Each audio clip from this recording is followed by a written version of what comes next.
Ito ay ang kwento ni Andres Bonifacio. Andres Bonifacio de Castro was born on November 30 in 1863 sa Tondo sa lungsod ng Manila. He was a mestizo and he was the oldest of 6 children.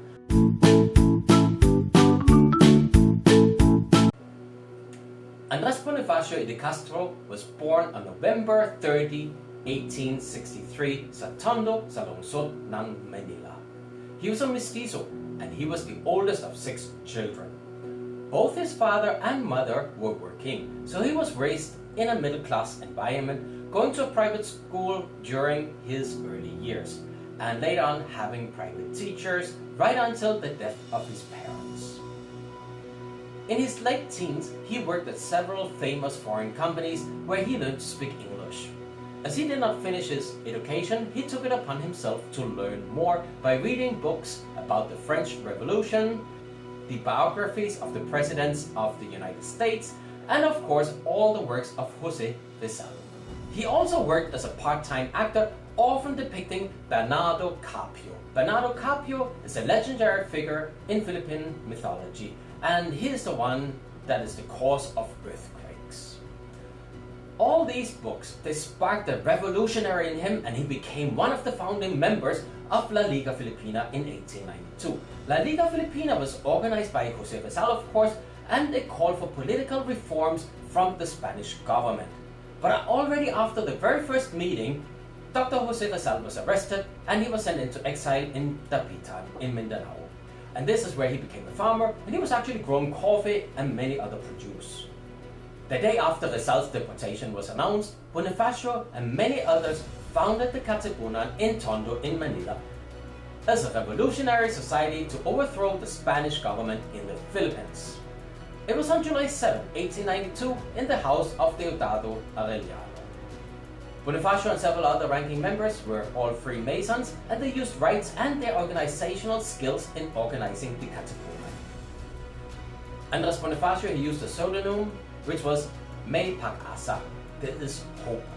All over the country you can find monuments to Bonifacio, and one of the famous ones is of course the Bonifacio Shrine at Manila City Hall, and we have the other one which is super famous at Monumento in Caloocan City. And that's basically where people from the north of the Philippines are welcomed into Manila. And right from the beginning, Bonifacio was one of the leaders of the Katipunan, and he became the Supremo, or the Supreme Leader, in 1895. Actually, he was the 3rd Supreme of the Katipunan, the first being Deodado Arellano and then Roman Basa. His first marriage ended with the death of his wife, but the second one, which was really important, was to Gregoria de Jesus from Caloocan. She was the leader of the female Katipuneros, and you can actually find a statue of her at the Katilla ng Katipunan beside Capitolio Coffee Shop near Manila City Hall. And it's really fitting for it to be right there because she is really well known for being the lady who brought coffee to the leaders of the Katipunan, and of course that is where she met Andres Bonifacio. The Katilla ng Katipunan was actually a guidebook of rules and principles for new members. It was written by Bonifacio's close friend and associate and advisor, Emilio Jacinto. During the leadership of Bonifacio, the Katipunan membership increased greatly, from just only 300 members in January of 1896 to almost 40,000 members by August of the same year, 1896. Now, of course, this made the Spanish authorities very suspicious, and a lot of their members were arrested. On May the 3rd, a general assembly of the Katipunan was held in Pasig. Bonifacio argued that an armed revolt should start at the earliest possible, but Emilio Aguinaldo and other members from mostly Cavite argued that they lacked firearms and they were not yet ready. And from his exile in Dapitan, Rizal argued that they were not yet ready, and he recommended that Antonio Luna, the brother of the famous painter Juan Luna, should lead them militarily, and that they should wait for a while until they were stronger and hopefully avoid military conflict. Bonifacio tried to get Rizal off a boat in Manila Bay to join the revolution. Unfortunately, Rizal didn't want to do that, and he was arrested, and Bonifacio eluded a manhunt and gathered with thousands of Katipunan members in Caloocan. And this is where he decided to start the uprising, the Philippine Revolution. And this is now known as the Cry of Balintawak. One of the first places to be attacked by Bonifacio was San Juan del Monde. They wanted to capture the town's weaponries and the water station because this water station supplied all the water from Manila. And you can hear more about water to Manila in my video about Cayetano. Now unfortunately, Bonifacio was defeated by the Spaniards and he regrouped in Marikina, San Mateo and Montalban. Attacks by the rebels occurred both in Santa Ana, Pandacan, Sampaloc, Mandaluyong, Makati, Taguig, Pateros and many other places. And from Morong in Rizal, Bonifacio directed his guerrilla warfare in Manila. And in Cavite, Emilio Aguinaldo was actually the heart of the Philippine Revolution. They did not really see eye to eye. There was a lot of infighting going on. During a fight in San Mateo, Bonifacio was grazed by a bullet while protecting his friend Emilio Jacinto.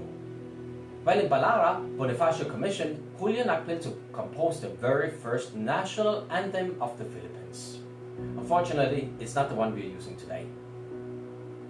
So in late 1896, there were two camps in Cavite. The Magdalos, headed mostly by Aguinaldo and Mabini, and the Magdiwang was headed by Mariano Alvarez. Alvarez was actually related to the wife of Bonifacio. So Bonifacio was urged to travel to Cavite to try to settle the infighting that was happening there. It was so bad that they actually didn't even help or assist each other while fighting the Spaniards, of course causing a lot of conflict. It was mostly Aguinaldo who was very successful in the war against the Spaniards. There was a lot of animosity between Aguinaldo and Bonifacio, with the Spaniards even trying to make peace with Aguinaldo and basically recognize him above Bonifacio. Of course, this infuriated Bonifacio.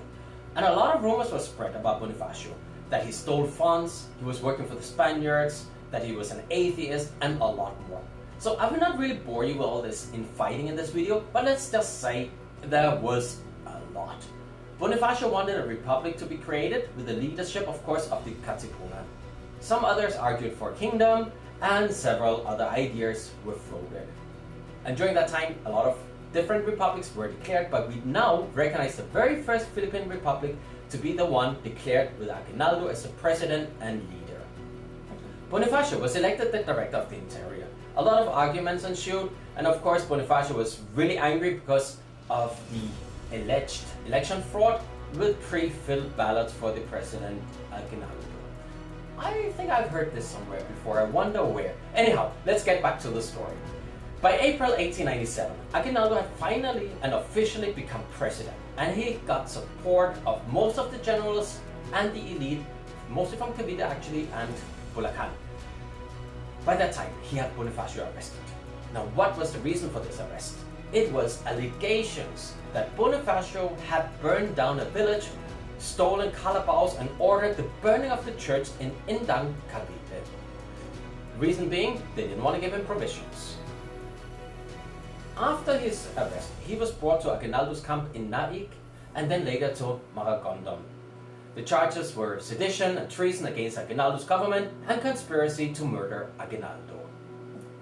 Initially, Bonifacio was sentenced to deportation, but Pio del Pilar and Mariano Noriel convinced Aguinaldo to execute Bonifacio.